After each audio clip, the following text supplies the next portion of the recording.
الله أكبر الله أكبر الله أكبر الله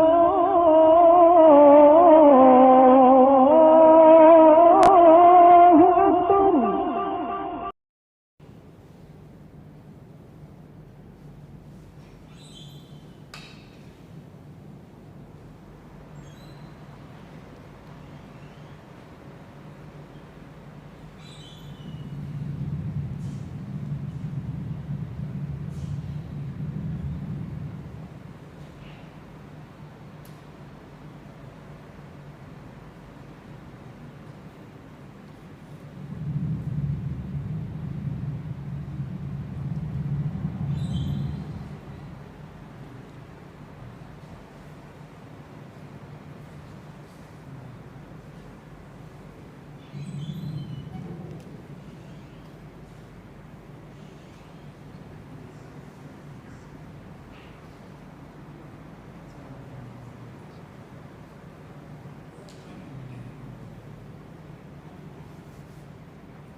الحمد لله رب العالمين،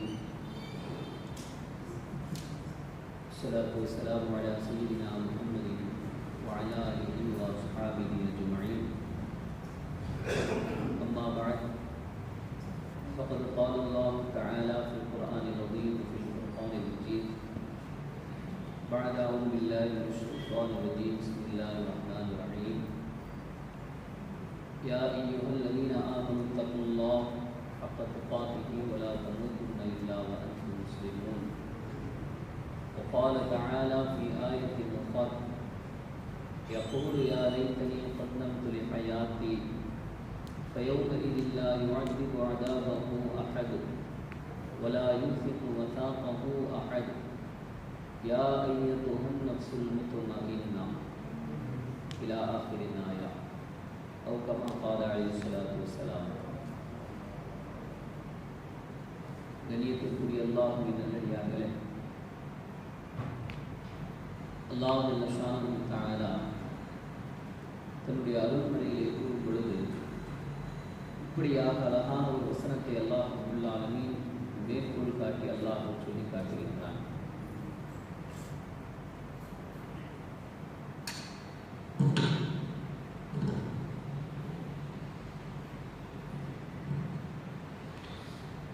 அல்லாஹ் இப்படியாக தன்னுடைய அருள்முறையிலே பேசுகின்றான். நிச்சயமாக மனிதர்களுக்கு உலக வாழ்க்கையில் எப்படி இருக்க வேண்டும், எவ்வாறு அவர்கள் நம்மிடத்திலே மறுபடியும் திரும்புவார்கள் என்பதை அல்லாஹ் ரப்பல் ஆலமீன் தன்னுடைய திருமறையிலே பேசுகின்றான். நிச்சயமாக அல்லாஹ் கூறுவது மரணம் என்பது ஒரு பாட புத்தகம் என்று அல்லாஹ் கூறுகின்றான். ஒரு பாட புத்தகம். அந்த மரணத்தை பற்றிய பாடத்தை எவர் விளங்குவாரோ, அது போன்ற ஒரு வாழ்க்கையை எவர் வாழ்வாரோ அவரே வெற்றி கொள்வார் என்பதை அல்லாஹ் ரப்பல் ஆலமீன் தன்னுடைய திருமறையில் அல்லாஹ் அறிவிக்கின்றான். ஏனென்று சொன்னால் இந்த உலகம் எப்பொழுதுமே கடந்த காலத்தையும் நிகழ்காலத்தையும் எதிர்வரக்கூடிய எதிர்காலத்தை பற்றி தான் அல்லாஹ் குர்ஆனிலே பேசியிருக்கின்றான். மற்ற புத்தகங்களை போன்று அல்லது மற்ற புராணங்களை போன்றெல்லாம் இந்த குர்ஆன் அல்ல. ஏனென்று சொன்னால் அந்தந்த காலகட்டத்தில் இப்படி வாழ்ந்தார்கள், அப்படி இருந்தார்கள், இப்படியெல்லாம் நடந்தது என்று அந்தந்த புத்தகத்தில் வேணால் பதிவு செய்யப்பட்டிருக்கலாம். ஆனால் அல் குர்ஆனுடைய வேதத்தை போன்று எந்த ஒரு வேதமும் தெளிவாக உண்மையாக பறைசாட்டியிருக்க முடியாது. ஏனென்று சொன்னால் அல்லாஹ் கடந்த காலத்தை உதாரணமாக ஆக்குவார். கடந்த காலத்தில் இப்படி நடந்தது என்று வரலாறை எல்லாம் சொல்ல மாட்டான். அதில் படிப்பினை என்ன இருக்கின்றது என்பதை நீங்கள் நினைவு கூறுங்கள் என்றுதான் அல்லாஹ் இந்த சமூகத்திற்கு கட்டளையிடுகின்றார். இந்த குர்ஆனிலே எதெல்லாம் அருளப்பட்டது, குர்ஆன் சொல்லிய விஷயங்கள் என்ன என்பதை படிப்பினையாக எடுத்துக் கொள்ளுங்கள் என்று அல்லாஹ் சொல்லுகின்றார். அதே போன்று நிகழ்காலத்திலே தற்சமயம் நடக்கக்கூடிய காலகட்டத்திலே எதெல்லாம் இந்த தீனுக்கும் இந்த ஆகிரத்துக்கும் இறை நெருக்கடிகளாக இருக்குமோ, யாரெல்லாம் இதற்கு குழப்பத்தை விளைவிப்பார்களோ, யாரெல்லாம் இந்த தீனுக்கு தீனுல் இஸ்லாமிலே யாரெல்லாம் எதிரியாக இருப்பார்களோ அவர்களுடைய பாடம் என்பதை அல்லாஹ் நிகழ்காலத்திலே குர்ஆனை பார்த்து தெளிவுபடுங்கள் என்று சொல்கின்றார். இதற்கு பிறகு ஒரு வாழ்க்கை இருக்கின்றது. அதுதான் கியாமத்துடைய வாழ்க்கை, அதுதான் மறுமையுடைய வாழ்வு, அதுதான் கபருடைய வாழ்வு என்று அல்லாஹ் ரப்பல் ஆலமீன் இப்படியாக குர்ஆனிலே தெளிவாக பிரித்து அல்லாஹ் ரப்பல் ஆலமீன் ஒரு படிப்பினைகளாக அல்லாஹ் வைத்திருக்கின்றான். அன்பிற்குரிய அல்லாஹ்வின் நல்லடியார்களே, பெருமானார் ரசூலுல்லாஹி ஸல்லல்லாஹு அலைஹி வஸல்லம் அவர்கள் சொல்வார்கள், ஒவ்வொரு மனிதனுக்கும் ஒரு ஆசை இருக்கும். ஒவ்வொரு மனிதர்களுக்கும் ஒரு ஆசை இருக்கும். யாருமே ஆசை இல்லாமல் இந்த உலகத்தில் இருக்க மாட்டார்கள். அது தொழுகையாளிகளாக இருந்தாலும் சரி, தொழுகை அல்லாதவர்களாக இருந்தாலும் சரி, ஒரு ஆசை என்பது மனிதனுக்கு இருக்கும். இப்போ தொழுகையாளிகளாக இருந்தால் எப்படி நினைப்பார்கள், யா அல்லாஹ் என்னுடைய ஹயாத் இருக்கும் வரைக்கும் நான் 5 கால தொழுகைகளை நான் இமாம் ஜமாத்தோடு தொழ வேண்டும் என்ற ஆசை அவர்களுக்கு இருக்கும். யா அல்லாஹ் என்னுடைய கை கால்கள் சலாமத்தோடு இருக்கும் பொழுதே ஹஜ்ஜுடைய பாக்கியத்தை எனக்கு கொடுத்து விடு என்ற நாட்டம் இருக்கும். யா அல்லாஹ் நான் உயிரோடு இருக்கும் பொழுதே உன்னுடைய ஹித்மத்தில் தீனுடைய காரியங்களில் எனக்கு உன்னுடைய வேலையை பொருத்தமாக ஆக்கிக் கொடு என்ற ஆசை இருக்கும். இப்படியெல்லாம் சாலியான மக்களுடைய எண்ணங்களும் ஆசைகளும். அதே போன்று தொழுகை இல்லாதவர்களுக்கும் ஆசை இருக்கும். துன்யாவினுடைய ஆசை, பொருளாதாரத்தினுடைய ஆசை, பொருளாதாரத்தினுடைய மோகம். இந்த துன்யாவை விட்டு நாம் பிரியவே கூடாது, எங்களுக்கு மௌத்தே வரக்கூடாது, நிரந்தரமான உலகம் இதுதான் என்ற ஆசை இருக்கும். ஆக இப்படியாக பெருமானார் ரசூலுல்லாஹி ஸல்லல்லாஹு அலைஹி வஸல்லம் அவர்கள் சொல்லிவிட்டு சொன்னார்கள், அதே போன்று மரணித்தவர்களுக்கும் சில ஆசைகள் இருக்கும் என்று சொன்னார்கள். எப்படிங்க? மரணித்தவர்களுக்கும் இன்னல் மௌத்தல்லதி தஃபிர்ரூன மின்ஹு ஃபஇன்னஹு முலாகிக்கும் என்று அல்லாஹ் சொல்வார். யார் அவர்கள்? மரணத்திற்கு பிறகு கூட அவர்களுக்கு ஆசை இருக்கும், ஆனா அந்த ஆசையை நிறைவேற்ற முடியாது. அது வேறு விஷயம். மரணித்தவர்களுடைய ஆசையை ஒருபோதும் நிறைவேற்ற முடியாது. வேணா வெளியில இருக்கவங்க வேணா அதை நிறைவேற்றலாம், ஆனால் அவனால் அந்த ஆசையை நிறைவேற்ற முடியாது. ஒருத்தர் மௌத்தா போயிட்டாரு, ஏதோ ஒரு ஆசையை அவர் வைத்திருக்கின்றார் என்று சொன்னால் நிச்சயமா என்ன செய்ய முடியாது. அவர்களால் அதை எந்திரிச்சு கபூர்ல எந்திரிச்சு வந்து அதை செய்ய முடியுமா? செய்ய முடியாது. அதையே பெருமானார் ரசூலுல்லாஹி ஸல்லல்லாஹு அலைஹி வஸல்லம் அவர்கள் சொல்கின்றார்கள், இப்படியாக மரணித்தவர்களுக்கு கூட ஆசை இருக்கும் என்பதை பெருமானார் அவர்கள் தெளிவாக சொல்லி காமிப்பார்கள். அப்ப அன்பிற்குரிய அல்லாஹ்வின் நல்லடியார்களே, மரணம் என்பது ஒரு பாட புத்தகம் தான். அதை சிறந்து விளங்குபவர்கள் ஈருலக வெற்றியும் அவர்கள் அடைந்து கொள்கின்றார்கள் என்பதை பற்றி அல்லாஹ்வுடைய தூதர் அவர்கள் சொல்வார்கள். காபூ ரலியல்லாஹு தஆலா அவர்கள் சொல்வார்கள், பொதுவாக ஒரு விஷயத்தை சொல்வார்கள். நிச்சயமாக மலக்குகள் ஒரு நாளைக்கு ஒவ்வொரு வீட்டிற்கும் 7 முறை வீட்டு வாசலிலே வந்து நின்று விட்டு செல்கின்றார்கள் என்பதாக அல்லாஹ்வுடைய தூதர் அவர்கள் எங்களிடத்திலே உரைத்தார்கள் என்று சொல்வார்கள். என்னங்க, மலக்குல் மௌத் ஒரு நாளைக்கு எங்க வீடு, உதாரணத்திற்கு இங்கே அப்துல்லா பாய் இருக்கிறாரா, அக்பர் பாய் இருக்கிறாரா, இல்ல உமர் இருக்கிறாரா, யார் எல்லோருடைய முக்கியமான வீடுகளிலும் ஒவ்வொரு நாளைக்கும் 7 முறை அந்த வாசலிலே நின்று விட்டு செல்கின்றார். ஏனென்று சொன்னால் அவரிடத்திலே மரணிக்கக்கூடியவர்களுடைய பட்டியலே, அந்த பட்டியலே அல்லாஹ் ரப்பல் ஆலமீன் அவருடைய கையில கொடுத்திருக்கான். அப்ப அவர் என்ன செய்யறாரு? ஒவ்வொரு வீட்டுடைய வாசல்ல நிற்கிறார். என்று போட்டு இன்னைக்கு இவருக்கு ரூஹை வாங்குவதற்குரிய நேரம் இருக்கின்றதா, நாளைக்கு அவருடைய வீட்டுல இருக்குதா, இன்னைக்கு இவருடைய வீட்டுல இருக்குதா என்று ஒவ்வொரு நாளைக்கும் 7 முறை அவர் கடந்து செல்கின்றார். இதெல்லாம் சாத்தியமா என்று சொன்னால் சாத்தியம்தான். ஏனென்று சொன்னால் பூமி என்று சொன்னாலே ஒரு பூமி பந்துதான். மலக்குல் மௌத்தினுடைய கரத்தில் அல்லாஹ் ரப்பல் ஆலமீன் ஒரு உருண்டையை போன்று அல்லாஹ் கொடுத்திருக்கிறார். அதனால அவனால எங்க வேணாலும் உயிரை எடுக்க முடியும், சாத்தியமாக்கப்படும். குல்லு நஃப்ஸின் தாயிகத்துல் மௌத் சும்ம இலைனா துர்ஜவும். அல்லாஹ் சொல்றானா இல்லையா? ஒரு மரணித்தவர் நிச்சயமாக ஒவ்வொரு ஆத்மாவும் மரணத்தின் சுவையை சுவைத்தே தீரும். அவர் மௌத்தாக நினைச்சா அவர் பாட்டுக்கு அல்லாஹ் படுத்திருப்பாரு, அவர் எல்லாம் தூங்கிட்டு இருப்பாரு. ஏதாவது ஒரு வகையில நண்பர் சொல்லுவாரு, வாங்க 2 பேரும் போயிட்டு வந்துடலாம் அப்படி. அவர் வாகனத்தில் போகலாம், நடந்து போகலாம், பிரயாணம் எப்படி வேணாலும் இருக்கலாம். அல்லாஹ் செல்லும் வழியில் தான், பிரயாணத்தில் தான் அவருடைய ரூஹை கைப்பற்ற வேண்டும் என்று நினைத்தால் அல்லாஹ் கைப்பற்றுவான். என்னங்க வீட்டுல சொல்லுவாங்களே, இது போன்ற சில சந்தர்ப்பங்கள் சூழ்நிலை நடந்துருச்சுன்னா, என் புள்ள பாட்டுக்கு படுத்திருந்தான், எங்க வீட்டுக்காரர் பாட்டுக்கு படுத்திருந்தார், தேவையில்லாம ஒரு தேவை இல்லாமல் உங்களுடைய பார்வை அல்லாஹ்விற்கு தேவையுள்ள பார்வை அல்லாஹ் எப்படி வச்சிருக்கிறான்? நாம் நினைத்தால் எந்த வழியிலும் எப்படிப்பட்ட சூழ்நிலையும் நான் ரூபா வாங்குவேன். உங்களுக்கு தான் தேவையில்லாத வேலை, அவர் கூப்பிட்டு போயிட்டாருங்க. அல்லாஹ்க்கு அது கடமை, ஃபர்ல். அவர் ரூபா வாங்க நினைச்சா எப்படி வேணாலும் வாங்கிடுவான். அல்லாஹ் அதைத்தான் சொல்லி காமிக்கிறான். அன்பிற்குரிய அல்லாஹ்வின் நல்லடியார்களே, அப்ப உலக வாழ்க்கை என்பது ஒண்ணுமே இல்லைங்க. அல்லாஹ் இதெல்லாம் ஒரு அலங்காரம் என்று சொல்லுகிறான். அலங்காரம் பார்க்க பார்க்க பார்க்க கல்வெல்லாம் இன்னும் விசாலமாக்கப்படுகிறது. எதன் மீது?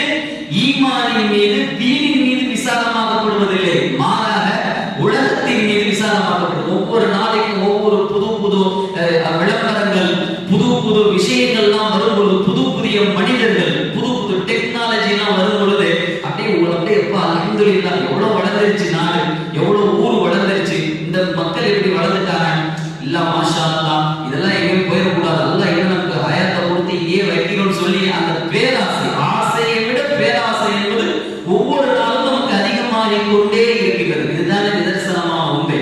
அன்பிற்குரிய அல்லாஹ்வின் நல்லடியார்களே, ஒரு மனிதன் ஏழையாக இருந்தால் கூட அவருக்கு என்னங்க, ஒரு செல்வந்தனாக வேண்டும் என்ற ஆசை. ஒரு செல்வந்தனாக இருந்தால் என்று சொன்னால் அவருக்கு இறைவனுக்கும் கூடுதலாக போகணுங்கிற ஆசை. இது மனிதனுடைய ஆசை. ஒரு நல்ல ஒரு படிப்பாளி மாணவர் இருந்தால் என்று சொன்னால் மேற்படிப்பு படிக்க வேண்டும். இதே ஒரு திருமணம் முடித்த ஒரு தம்பதிகளாக இருந்தால் எமக்கு சீக்கிரமாக குழந்தை பிறக்க வேண்டும் என்ற ஆசை. இதே ஒரு திருமணம் முடிக்காத ஒரு வாலிபனாக இருந்தால் ஒரு சாலியான பிள்ளை எனக்கு அமைய வேண்டும் என்ற ஒரு ஆசை. இப்படியாக உலகத்தில் ஆசைகள் எல்லாம் பஞ்சமே இல்லாமல் மிக விசாலமாக சென்று கொண்டே இருக்கும். அல்லாஹ் சொல்லுகின்றான், இதெல்லாம் உங்களுடைய உலகத்தினுடைய மோகம், இதெல்லாம் என் பார்வைக்கு ஒண்ணுமே இல்லைங்கிறான். ஒன்றுமே இல்லை என்பதாக அல்லாஹ் ரப்பல் ஆலமீன் அல்-குர்ஆனிலே தெளிவுபடுத்துகின்றான். நிச்சயமாக பெருமானார் ரசூலுல்லாஹி ஸல்லல்லாஹு அலைஹி வஸல்லம் அவர்கள் சொல்வார்கள், மன் ஹுவ ஸான் லா யுஸ்மான். மன் ஹுவ ஸான் லா யுஸ்மான். உலகத்தில் 2 பேர் பசி வெறி பிடித்தவர்கள். என்னங்க, உலகத்தில் ரெண்டே ரெண்டு பேர் தான் என்னங்க பசியினுடைய வெறி பிடித்தவர்கள். அது யாருங்க? ஒன்று அல் இல்மு ஃபரீதா, கல்வியை தேடுபவர்கள், நிச்சயமாக ஈமானுடைய தாத்பரியத்தை அறிந்தவர்கள், அல்லாஹ்வுடைய இல்மையும் ரசூலுடைய வாழ்வையும் தேடி தேடி செல்வார்கள். அவங்களை நிப்பாட்டவே முடியாது. நீங்க உங்களால என்ன செய்ய நிறுத்தவே முடியாது. அவர் ஒவ்வொரு நாளும் அல்லாஹ்வை எப்படி சந்தோஷப்படுத்தலாம், ரசூலை எவ்வாறு சந்தோஷப்படுத்தலாம், அல்லாஹ்வை நாளைக்கு நான் சந்திக்கும் பொழுது சந்தோஷமாக என் ரப்பை நான் பார்க்க வேண்டும், என் ரப்பு என்னை பொருந்திக் கொள்ள வேண்டும், இந்த எண்ணத்தோடு அவர் என்ன செய்வார்? உலகத்தில் அந்த கல்வியை தேடி ஓடிட்டே இருப்பார். அவரை நிறுத்த முடியாது. இது சரியான ஒரு பசி. இது கல்வியினுடைய பசி, ஈமானுடைய பசி, அல்லாஹ் ரசூலுடைய வழியினுடைய பசி. இல்ல மாஷா அல்லாஹ், இது தேவை என்பதாக ரசூலுல்லாஹி ஸல்லல்லாஹு அலைஹி வஸல்லம் அவர்கள் சொல்லுகிறார்கள். இரண்டாவது மனிதனை சொல்லுகிறார்கள் தாரிபு துன்யா. என்னங்க? இரண்டாவது மனிதன் உலகத்தினுடைய பசி. அந்த உலகத்தினுடைய பசி யாராலும் நிப்பாட்ட முடியாது. அவர் நினைக்கிறது தான் ஒவ்வொரு நாளும் இந்த எதுல போடலாம், அதை எதுல போடலாம். அவரை நிப்பாட்டவே முடியாது. உலகம் என்று அவர் சுத்தி கொண்டே இருப்பார். அவர் மறுமையை மறந்துவிட்டு வாழ்வார் என்பதாக பெருமானார் ரசூலுல்லாஹி ஸல்லல்லாஹு அலைஹி வஸல்லம் அவர்கள் சொன்னார்கள். அன்பிற்குரிய அல்லாஹ்வின் அடியார்களே, ஹஜ்ரத் அபூ தர்தா ரலியல்லாஹு தஆலா அவர்களே அல்லாஹ்வுடைய தூதர் அவர்கள் திமிஷ்க் என்ற அந்த நகரத்திற்கு அனுப்பி வைத்தார்கள். அப்ப அங்க ஒரு பொறுப்புல அவங்க இருக்கும் பொழுது அங்க இருக்கக்கூடிய மக்கள் எல்லாம் என்ன செய்தார்கள்? உயரமான கட்டிடங்களை கட்டினாங்க.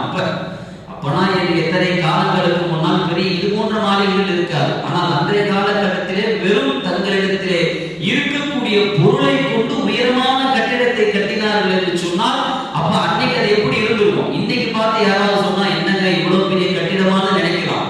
ஆனால் அன்றைக்கு அது பெரிதாக என்று சொன்னார்கள். அபூ தர்தா ரலியல்லாஹு தஆலா பார்த்து விட்டு ஒரு மகரிபுடைய தொழுகைக்கு பிறகு மற்ற மக்களை எல்லாம் அழைத்து சொன்னார்களா, நிச்சயமாக மக்களை நீங்கள் நன்றாக கவனித்துக் கொள்ளுங்கள். அல்லாஹ்வுடைய தூதர் ரசூலுல்லாஹி ஸல்லல்லாஹு அலைஹி வஸல்லம் அவர்கள் சொன்னார்கள், நிச்சயமாக இந்த உலகம் அழியக்கூடிய, ஆனால் நீங்களோ தங்காத ஒரு இடத்தை நீங்கள் நேசிக்கின்றீர்களே, தங்காத ஒரு இருப்பிடத்திலே நீங்கள் நிரந்தரமாக இல்லாத ஒரு இடத்தை நீங்கள் நேசிக்கின்றீர்களே, அது எனக்கு கவலையை தருகின்றது. பெருமானார் அவர்கள் சொன்னார்கள், அவன் இருக்க போவதில்லை, அவன் ஆகப் போவது கிடையாது, முழுமையாக அடைய போவதும் கிடையாது. ஆனால் ஆகிரத்தை மறந்து துன்யா என்ற மோகத்தால் கட்டிடங்களை உயரமாக எழுப்புகிறவர்கள் நாளை அல்லாஹ்விடத்திலே பதில் சொல்லி ஆக வேண்டும் என்று சொன்னார்கள். நிச்சயமா அதுதானே உண்மையாக இருக்கிறது. அந்த காலகட்டத்தில் சொன்னார்கள், மேலும் சொன்னார்கள், உங்களுக்கு அருகாமையில் ஆது கூட்டத்தினருடைய அந்த கட்டிடங்களை பாருங்கள். ஆது சமுதாயம் ஒன்று இருந்துச்சா இல்லையா? அவங்களுக்கு ஒரு பவரை கொடுத்திருந்தான். வெறும் பாறைகளை தங்களுடைய கரங்களால் கையால் என்ன செஞ்சாங்க? குடைந்து வீடு கட்டி வாழ்ந்தவர்கள். அல்லாஹ் அவங்களுக்கு ஒரு தாக்கத்தை கொடுத்திருந்தான். அந்த கூட்டத்தாருடைய இருப்பிடங்களை, வீடுகளை பாடுங்கள், வெறும் சவக்குழிகளாக கிடக்கின்றது. உங்களால 2 திருகத்தை கொடுத்து கூட அதை வாங்கி நீங்க இருக்க மாட்டீங்கன்னு சொன்னாங்க. 2 தருவோம் இந்த விற்பனைக்கு வருது அந்த இடம் அப்படின்னு சொன்னா, உங்களை யாரும் 2 திருகத்தை கொடுத்து வாங்குவதற்கு கூட யாரும் விரும்ப மாட்டீர்கள். ஏன்னா அது பணமாயிருச்சு, ஒன்றுமே இல்லை. அல்லாஹ் கூட்டத்தாரை அடைத்தான், இருப்பிடங்களை அடைத்தான், கட்டிடங்களை அடைத்தான், ஒன்றுமே இல்லை. அல்லாஹ்வுக்கு மாற்றமாக அவர்கள் நடந்தார்கள். அதே போல நீங்கள் ஆசிரத்தை மறந்துவிட்டு உலகத்திலே நிரந்தரமாக வாழ்வோம் என்ற கட்டிடங்களை நீங்கள் உயர்த்துகின்றீர்களே, அல்லாஹ்விடத்திலே நீங்கள் நாளை மறுமையை பதில் சொல்லியாக வேண்டும் என்பதாக அங்கு அபூ தர்தா ரலியல்லாஹு தஆலா அவர்கள் மக்களிடத்திலே உபதேசம் செய்கிறார்கள். அன்பிற்குரிய அல்லாஹ்வின் நல்லடியார்களே, பெருமானார் ரசூலுல்லாஹி ஸல்லல்லாஹு அலைஹி வஸல்லம் அவர்கள் இதைத்தான் இந்த உம்மத்தின் மீது சொல்லிக் கொண்டே இருந்தார்கள். கவலை இதுதான் இருந்தது. ஆசைப்படுவது என்பது தவறல்ல. அதுக்காக வேண்டி வீடு வாசல் இல்லாம, பொருளாதாரம் இல்லாம, பிசினஸ் இல்லாம, தொழில் இல்லாம நாங்கெல்லாம் என்ன செய்யறது அப்படின்னு நம்மளுடைய உள்ளத்தில் அப்படி நினைக்க சொல்லல. அல்லாஹ் ஃபுல்லாவே ஒரு பக்கம் நீங்கள் துன்யாவிலே வியாபாரம், உங்கள் தொழில், உங்களுடைய குடும்பம், மனைவி மக்கள் ஒரு பக்கம் இருந்தாலும், இன்னொரு புறம் அல்லாஹ் ரசூல் என்ற சிந்தனை உங்களிடத்தில் இருக்க வேண்டும். நாம இது ஒரு பக்கமே சாயக்கூடாதுன்னு குர்ஆன் சொல்லுது. அப்ப எல்லாம் நினைப்பாங்க, என்னங்க எப்ப பார்த்தாலும் துன்யா, ஆகிரத்து, தொழுகை, மறுமை, சொர்க்கம், இதை பத்தியே பேசுறீங்க, என்ன இதை விட்டா உங்களுக்கு வேற வேலையே இல்லையா? வேற எதை பேசுவது? பெருமானார் ரசூலுல்லாஹி ஸல்லல்லாஹு அலைஹி வஸல்லம் அவர்கள் கொண்டு வந்த ஈமானும் கொண்டு வந்த வழியும் இதுதானே. இதை விட பேசக்கூடிய விஷயங்கள் என்ன இருக்கின்றது? தொழிலை பற்றியா, பிசினஸ் பற்றியா, இல்லது துன்யாவை பற்றியா, சினிமாவை பற்றியா, அரசியலை பற்றியா, எதை பேசுவது? குர்ஆன் ஹதீஸை தவிர்த்து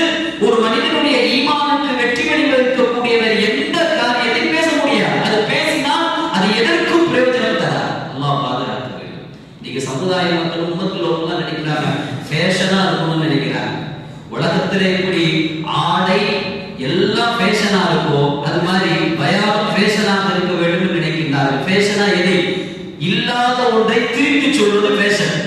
காலத்திற்கு தகுந்தார்கள் குர்ஆனையும் ஹதீஸையும் பேசாமல், மற்ற நற்காரியங்களை பற்றி பேசாமல், எதையாவது ஒன்றை இட்டுக்கட்டாக பேசினால் அது ஃபேஷன்.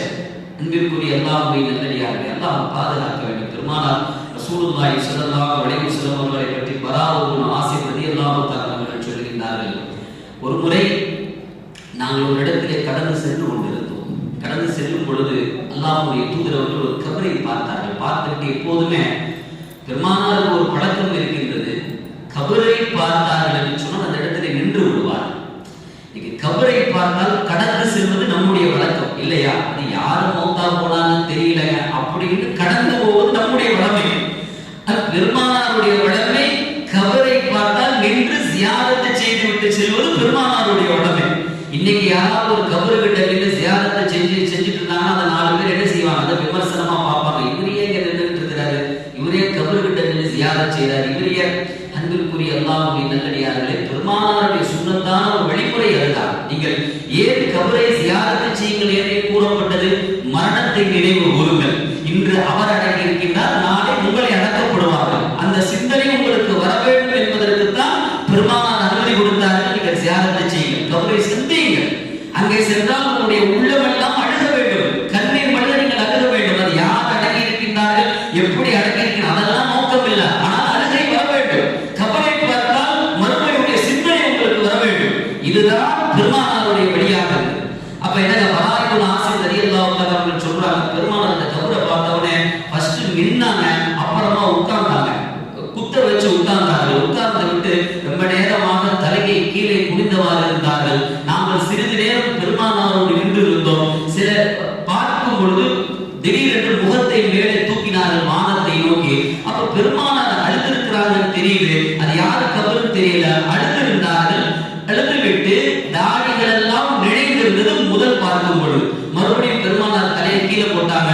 கொஞ்ச நேரத்துக்கு பிறகு பார்த்தோம், பெருமானாருடைய அந்த தண்ணீர் எல்லாம் அந்த ஆடையின் மீது நினைந்திருந்தது. இரண்டாவது முறை என்னங்க, அந்த ஆடையின் மீது பெருமானாருடைய கண்ணீர் துளிகள் எல்லாம் நினைந்திருந்தது. மறுபடியும் கீழே போட்டாங்க. மூன்றாவது முறை மாறிவிட்டது. அப்பொழுது பார்த்தோம், பெருமானாருடைய ஆடையில் இருந்து கண்ணீர் வடிந்து பூமியிலே விழுந்து கொண்டிருந்தது. அந்த அளவுக்கு பெருமானார் ரசூலுல்லாஹி ஸல்லல்லாஹு அலைஹி வஸல்லம் அவர்கள் கபருக்கு அருகாமையிலே நின்று அழுது கொண்டிருந்தார்கள். மூன்றாவது முறை அழுதுவிட்டு எங்களை நோக்கி சொன்னார்கள், நிச்சயமாக அருமை தோழர்களே, நாளைக்கு ஒரு நாளைக்கல்ல ஒரு நாள் நாமும் இங்கு கொண்டு வரப்படுவோம். நாமும் இங்கு கொண்டு வரப்படுவோம். நீங்கள் பயந்து கொள்ளுங்கள். கபரிலே என்ன நடக்கின்றது என்பதை அல்லாஹ் உணர்த்துகின்றான். என்னால் இப்பொழுது உங்களிடத்திலே சொல்ல முடியாது. இதற்கு என்ன நடக்கின்றது என்பதை சொல்ல முடியாது. நீங்கள் அல்லாஹ்வை பயந்து கொள்ளுங்கள். ஈமானை பலமாக பிடித்துக் கொள்ளுங்கள். எந்த ஒரு சூழ்நிலையிலும் உலகத்தை விரும்பாதீர்கள். அல்லாஹ் உங்களை பாதுகாக்கட்டும் என்பதாக பெருமானார் ரசூலுல்லாஹி ஸல்லல்லாஹு அலைஹி வஸல்லம் அவர்கள் சொல்லிவிட்டு அந்த இடத்தை விட்டு கடந்து விட்டார்கள். அன்பிற்குரிய அல்லாஹ்வின் நல்லடியார்களே, இதெல்லாம் உலகத்திலே எதன் மீது நாம் ஆசைப்படுகின்றோம்? எல்லாம் ஒரு நாளைக்கு ஒரு நாள் எங்களை விட்டு பிரியக்கூடியது. பதவியா, பணமா, செல்வமா, ஆட்சியா, அதிகாரமா, என் குடும்பமா, என் மனைவி மக்கள், எல்லாம் ஒரு நாளைக்கு ஒரு நாள் என்னை விட்டு சொல்லாமலே எடுத்து செல்லப்படுவார்கள். நான் ஆட்சி அதிகாரத்தில் இருந்தாலும் என்னுடைய பொருளாதாரம் இருந்தாலும் என்னிடத்திலே கேட்கப்படாது. உங்களுக்கு நாளைக்கு மரணம் வரப்போகின்றது, அதனால இன்னைக்கு நீங்க ராஜினாமா பண்ணிருங்க. நாளைக்கு உங்களுக்கு மரணம் வரப்போகிறது, உங்க செல்வத்தை எல்லாம் காலி பண்ணிருங்க. நாளைக்கு உங்களுக்கு மரணம் மௌத்து வரப்போகின்றது, மனைவி மக்கள்கிட்ட எல்லாம் நீங்க பேசிக்கங்க. எங்கேயாவது முன்னறிவிப்புகள் கொடுக்கப்படுமா? எங்கேயாவது சொல்லப்படுமா? எங்கேயாவது விவரிக்கப்படுமா? அன்பிற்குரிய அல்லாஹ்வின் நல்லடியார்களே, எந்த ஒரு சூழ்நிலையிலும் சொல்லப்படாத ஒரு நிகழ்வு என்று சொன்னால் அது மரணம் என்பதாக பெருமானார் ரசூலுல்லாஹி ஸல்லல்லாஹு அலைஹி வஸல்லம் அவர்கள் சொன்னார்கள். அன்பிற்குரியவர்களே, அதை நோக்கித்தான் நம்முடைய வாழ்வு பயணித்துக் கொண்டிருக்கின்றோம். 60க்கும் 70க்கும் இடைப்பட்ட வாழ்க்கை என்று சொன்னார்களே, முழுமையாக 60லிருந்து 70ஐ அடைந்ததற்கு உள்ளாக்கப்பட்டவர்களும் மௌத்து வருகின்றது. 70ஐ தாண்டியும் வாழக்கூடியவர்களுக்கும் அல்லாஹ் ஈமானுடைய ஒரு தாற்பரிய ஒரு வாய்ப்பு அல்லாஹ் கொடுக்கிறான். நான் சொன்னது இதுதான் உம்மத்துக்கு, ஆனா உங்களுக்கு என்ன இன்னும் கொஞ்சம் வாய்ப்பு இருக்கு, பயன்படுத்திக் கொள்ளுங்கள் என்று அல்லாஹ் அதை தாண்டிய வயதிலும் நம்மை வாழ வைத்துக் கொண்டிருக்கின்றான் என்று சொன்னால் இறைவனுக்கு நன்றி செலுத்துங்கள் என்ற ஒரு காரணத்திற்காக அல்லாஹ்வுடைய தூதர் ரசூலுல்லாஹி ரசூலுல்லாஹி ஸல்லல்லாஹு அலைஹி வஸல்லம் அவர்கள் சில நேரத்துல சபையில சிரிப்பாங்க. பெருமானார் சிரித்தா தப்பு கிடையாது, பேசிட்டே இருப்பாங்க, திடீர்னு உட்கார்ந்து இருப்பாங்க, திடீர்னு என்ன செய்வாங்க, சிரிப்பார்கள். சில நேரத்தில் கடவாய்ப்பல் தெரியும் அளவிற்கு ஆழமாக சிரிப்பார்கள். நாம அது மாதிரி சிரிச்சு அப்படின்னு சொன்னா நம்மள வேற எதையாவது சொல்லிடுவாங்க, நல்லா தானே இவர் உட்கார்ந்து இருந்தாரு, திடீர்னு சம்பந்தம் இல்லாம சிரிக்கிறாரு. இன்னைக்கு அதெல்லாம் நடக்குது. இன்னைக்கு நம்ம ரோட்ல போயிட்டே இருக்கோம், திடீர்னு சிரிக்கிற சவுண்ட் கேட்குது. என்னன்னு பார்த்தா அப்புறம் ரொம்ப நேரம் கவனிச்சு பார்த்தா தான் தெரியுது அந்த மாணவர் அந்த வாலிபர் போன் பேசிட்டு இருக்கிறாரு. அப்படி ஏன்னா போன் இங்கதான் வைக்கிறாங்க, அந்த ப்ளூடூத் இருக்குது, ஹெட்போன் இருக்கு, இங்கெல்லாம் இப்ப காதுல வைக்காம என்னங்க ஒயர்லெஸ், இது மாதிரி பல்வேறு விதமான விஷயங்கள் இருக்கு. இன்னைக்கு நாம சிரிச்சா தப்பு, நம்ம வேற மாதிரி பாடம் வாங்குறோம். சம்பந்தமே இல்லாம இவர் பாய் சிரிச்சிட்டு இருக்கிறாரு, என்னன்னு தெரியல, பக்கத்துல போவாதீங்கன்னுவாங்க. ஆனா அல்லாஹ்வுடைய தூதருடைய சிரிப்பு என்பது அது வேறு. பெருமானார் சிரித்தார்கள் என்று சொன்னால் சில நேரத்திலே சொர்க்கத்தை காண்பிக்கப்படும், சில நேரத்திலே நரகத்தை காண்பிக்கப்படும். அதனால என்ன செய்வாங்க, தொழுகையில் இருக்கும் போதே முன்னாடி போவாங்க, தொழுகையில் இருக்கும் போதே பின்னாடி வருவாங்க. இன்னைக்கு நாம செய்ய முடியாது. அல்லாஹ்வுடைய ரசூலுக்கு கொடுத்த ஒரு முஅஜிஸா. பெருமானார் ரசூலுல்லாஹி ஸல்லல்லாஹு அலைஹி வஸல்லம் சில நேரத்தில் சஹாபா பெருமக்கள் கேட்பாங்க, யா ரசூலல்லாஹ் தொழுகைக்காக தக்பீர் கட்டிட்டீங்க, திடீர்னு பார்த்தா நீங்க தொழுதுட்டு இருக்கும் போதே முன்னாடி போறீங்களே, என்ன காரணம் என்று கேட்டால் அல்லாஹ்வுடைய தூதர்கள் சொல்வார்கள், அருமை தோழர்களே, தொழுகையில் எனக்கு சொர்க்கம் காண்பிக்கப்பட்டது, தொழுகையில் எனக்கும் இந்த உம்மத்திற்கும் உண்டான சொர்க்கம் காண்பிக்கப்பட்டது. அதிலே பழங்கள் எல்லாம் தொங்கிக் கொண்டிருந்தது, திராட்சை கனிகள் எல்லாம் தொங்கிக் கொண்டிருந்தது. அதை நான் ஆர்வத்தில் பறிப்பதற்காக வேண்டி முன்னேறி செல்வேன், ஆர்வத்தில் பறிக்கிறதுக்காக வேண்டி முன்னேறி செல்வேன். பிறகு தொழுகையாக இருக்கின்றது என்பதை அதை நான் நினைவில் வைத்துக் கொண்டு முன்னாடி போன பின்னாடி வருகிறேன், உடனே சொர்க்கத்தை என்னிடமிருந்து மறைக்கப்பட்டுவிடும். சில நேரங்களில் பின்னாடி வருவதற்குரிய காரணம் என்ன தெரியுமா, நரகம் என்னுடைய கண்களுக்கு முன்னால் காட்டப்படும். அதிலிருந்து பாதுகாப்பு பெற வேண்டும் என்பதற்காக நான் முன்னாடி இருந்து பின்னாடி வருவேன் என்பதாக பெருமானார் ரசூலுல்லாஹி ஸல்லல்லாஹு அலைஹி வஸல்லம் அவர்கள் சொன்னார்கள். அன்பிற்குரிய அல்லாஹ்வின் நல்லடியார்களே, இதே போன்றுதான் அல்லாஹ் ரப்பல் ஆலமீன் சில நேரங்களில் சிரிப்பு என்னவாக இருக்குன்னா, மனிதனுக்கும் அல்லாஹ்வுக்கும் உண்டான ஒரு உரையாடலை பற்றி அல்லாஹ் சொல்லுவார். ஏன்னா நாளைக்கு அல்லாஹ் ஒரு வாய்ப்பு கொடுப்பான், அடியானுக்கும் அல்லாஹ்வுக்கும் தவிர யாருமே இருக்க மாட்டாங்க, எந்த திரையும் இருக்காது இல்லையா. அப்ப அல்லாஹ் மனிதனோடு அல்லாஹ் பேசுவார். அப்ப சாட்சியாக மனிதன் சொல்லுவானா, யா அல்லாஹ் எனக்கு சாட்சியா யாருமே கொண்டு வரானுமா, யாருமே எனக்கு சாட்சி சொல்ல வேண்டாம், சாட்சிக்கு நீ என்னையே சாட்சியாக ஆக்கிக்கொள். அது எப்படிங்க, எனக்கு நானே எப்படி சாட்சி ஆக்கிக்க முடியும்? மனிதன் பேசுவான் அல்லாஹ்விடத்திலே, அல்லாஹ் ஏன்னா அல்லாஹ்வுடைய வல்லமையை மறந்து மனிதன் பேசுவான், அல்லாஹ் என்னையே எனக்கு சாட்சி ஆக்கிடு. அல்லாஹ்வுக்கு அது ரொம்ப சுலபம், மனிதனுக்கு அது கஷ்டம் இல்லையா, அல்லாஹ்வுக்கு அது சுலபம். அல்லாஹ் சொல்லுவானாம், சரிப்பா ரொம்ப சந்தோஷம், யாரையும் உனக்கு எதிரான சாட்சிகள் சொல்ல வர மாட்டார், உனக்கு நீயே தான் சாட்சி. அல்லாஹ் இப்பொழுது சொல்லுவானாம், நிச்சயமாக கிராமன் கார்த்திகின் என்ற மலக்குகள் உன்னோடு நியமிக்கப்பட்டவர்கள், அந்த மலக்கு உனக்கு எதிராக என்ன சொல்லுவாங்க, சாட்சி சொல்லுவாங்க. அவங்க சாட்சி சொல்லும் பொழுது இந்த மனிதன் பேசுவதற்கு முற்படுவான். அல்லாஹ் சொல்லுவானாம், அல்யௌம நஹ்திமு அலா அஃப்வாஹிஹிம் வ துகல்லிமுனா ஐதிஹிம் வ தஷ்ஹது அர்ஜுலுஹும் பிமா கானூ யக்ஸிபூன். இவனுடைய வாய் அந்த இடத்திலே முத்திரையிடப்பட்டு விடும், கைகளும் கால்களும் அல்லாஹ்விடத்திலே சாட்சி சொல்லும். உனக்கு எதிராக யாரும் சாட்சி சொல்ல மாட்டாங்க, உன் கண்ணு உனக்கு எதிராக சாட்சி சொல்லும், கை சாட்சி சொல்லும், கால் சாட்சி சொல்லும். இப்பொழுது இந்த மனிதன் சொல்லுவானாம், இறுதி நிலையிலேயே நரகம் என்று அல்லாஹ் கூறிவிட்ட பிறகு விசாரணை இவனுக்கு எதிராக முடிந்ததற்கு பிறகு இந்த மனிதன் சொல்லுவானா, நிச்சயமாக உலகத்திலே உங்களை எப்படியெல்லாம் நான் கவனித்தேன், எப்படியெல்லாம் செஞ்சிருக்கேன், எனக்கு எதிராக சாட்சி சொல்றீங்க. பெருமானார் ரசூலுல்லாஹி ஸல்லல்லாஹு அலைஹி வஸல்லம் அவர்கள் சொன்னார்கள், முதலாக சாட்சி சொல்வது இந்த வலது தொடை என்று சொன்னார்கள். இந்த வலது பக்கம் ஒரு தொடை இருக்கிறது, இதுதான் அல்லாஹ்விடத்திலே முதலாக பேசுமா, இதுதான் முதலாக பேச்சையும் ஆரம்பித்து வைக்குமா. இவனுக்கு எதிரான குற்றங்களை பற்றி முதலாக பேசுவது இந்த வலதுபுறத்தினுடைய தொடை கால் என்பதாக பெருமானார் ரசூலுல்லாஹி ஸல்லல்லாஹு அலைஹி வஸல்லம் அவர்கள் சொன்னார்கள். பிறகு சொன்னார்கள், முலூக்குல் ஜன்னா யார் தெரியுமா, இந்த உலகத்திலே அல்லாஹ்வுக்காக வேண்டியே வாழ்ந்தவர்கள், தீனுக்காக வேண்டியே வாழ்ந்தவர்கள், ஈமானை அப்பொழுது புதுப்பித்துக் கொண்டே இருந்தவர்கள், இவர்கள் தான் முலூக்குல் ஜன்னா.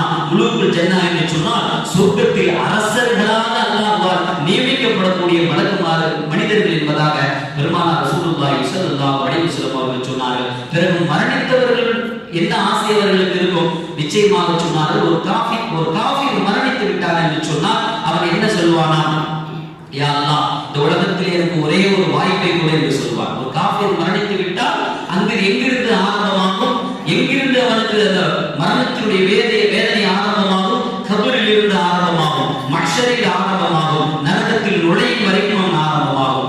நிச்சயமாக அல்லாஹ் ரப்பல் ஆலமீன் அவனுக்கு வாய்ப்பை கொடுப்பானா? கொடுக்க மாட்டான். இந்த உலகத்திலே யா அல்லாஹ் ஒவ்வொரு முஃமின் அல்லாதவர்கள் காஃபிர்கள் மரணிக்கும் போது இப்படி சொல்வார்களா, நீ ரூஹை கைப்பற்றக்கூடிய மலக்குகள் கைப்பற்றி விட்டார்கள், அந்தோ கை செய்தவே எனக்கு ஒரு வாய்ப்பை கொடுப்பாயாக, உலகம் என்னை ஏமாற்றி விட்டது, நான் ஏமாந்து விட்டேன், எனக்கு ஒரு வாய்ப்பை கொடு என்று சொன்னாலும் அல்லாஹ் என்ன செய்ய மாட்டான்? முஃமின் அல்லாதவர்களுக்கு இந்த வாய்ப்பை நாம் கொடுக்க மாட்டோம் என்பதாக அல்லாஹ் ரப்பல் ஆலமீன் சொல்கிறான். இரண்டாவதாக ரசூலுல்லாஹி ஸல்லல்லாஹு அலைஹி வஸல்லம் அவர்கள் சொன்னார்கள், இரண்டாவதாக ஒரு நல்ல சாலிஹான அடியான், நல்ல சாலிஹான அடியானை பற்றி சொன்னார்கள்.